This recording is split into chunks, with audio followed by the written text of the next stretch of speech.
Welcome back to Twin Cities Live. Here's a fun fact about the Patterson family. We love Indian food. Some of you may know that my wife, Lou, she's half Indian. And for us, no Indian meal is complete without naan. You need some good naan bread. We need some naan in our life. Here with the recipe for 15-minute Indian naan bread, we welcome chef and instructor Jessica Tijerina. I'm gonna pronounce this wrong.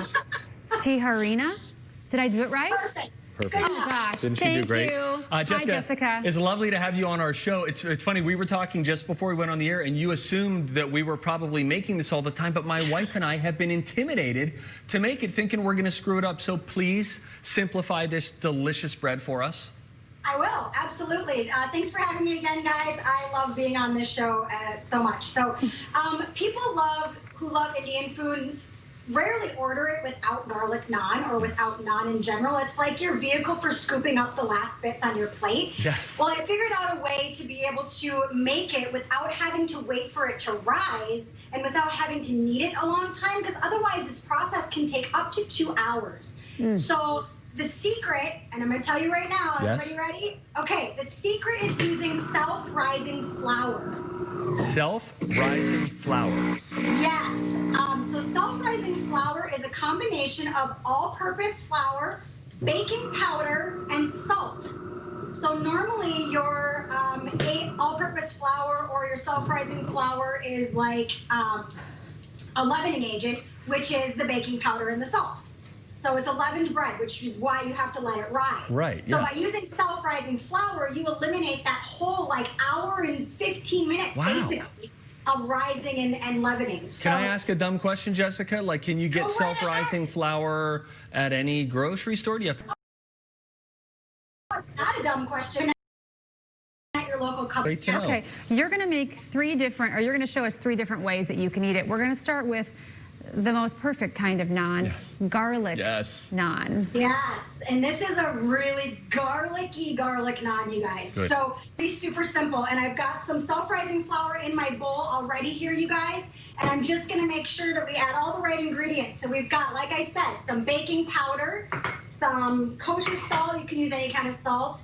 I've got a little bit of sugar as well, just to give it a nice, just a tiny bit of a sweet flavor. Then we're going to add a little bit of a garam masala. Now, garam masala means a hot mixture of spices, and not hot as in spicy, but hot as in because you toast all of those spices before you grind them.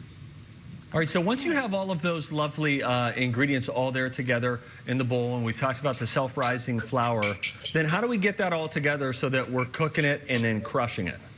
Yeah. So what you're going to do is you're going to add in some yogurt and some milk as well. You're going to mix it all together really nicely. You're going to add some garlic and some cilantro. You're going to mix it and knead it for maybe 5 minutes, you guys, maybe even less, depending on how warm it is in your house. Okay. And you're going to end up with this really soft-looking dough. Okay? All right. So I've got a little bit of dough here. I've got a little bit of bench flour I'm going to throw on my countertop, and I'm just going to roll it out. And you can roll it oblong like you normally do in seed naan, or you can roll it round like I'm going to show you in a minute for some of the other ways to do it. So I've got a little bit of garlic here and a little bit of cilantro. You can throw some cumin seeds on there if you want. And now I'm using a cast iron pan, so it's already well seasoned, but if you're not doing that, you guys can go ahead and throw that on a pan with just a little bit of oil. A spray oil is usually pretty decent, but I've got it on my cast iron pan. How long? Because of that baking powder, you're going to see it rise just a little bit, and it's going to puff up. Okay. So how long will it take total? We've got about 60 seconds here. I want to make sure that we get this completed. How long does it need to be in that skillet before it's ready to be plated and eaten? It will be done in about 5 seconds. Oh, so it's really, wow. So it's almost like a pancake at that point where it's just reacting to the heat. I've got the Cajun one, there's one, and then I've got one that I mixed with a chai mixture as well and turned it into a peanut butter and jelly sandwich. Oh, fabulous. Let me ask, last question before you go, Jessica. Did you put that, when you went into the skillet, did you put it like, you had these garnishes on top. Did you put that face down? Yeah. I did. I put it face down so that when it's done, It's all kind of cooked right into the bread. Cooks it right in. That is the genius of it. And then you're right. Look, once you know the basics of it, you can add different flavors to it, and then it can go any direction that you want. Jessica Tijerina, it's always fabulous to have you back in our virtual kitchen. Thank you for being here. We have posted her recipes on our website, TwinCitiesLive.com. You're also going to find information on Jessica's spice line called Tijerina's Global Spices. Bet they're fantastic.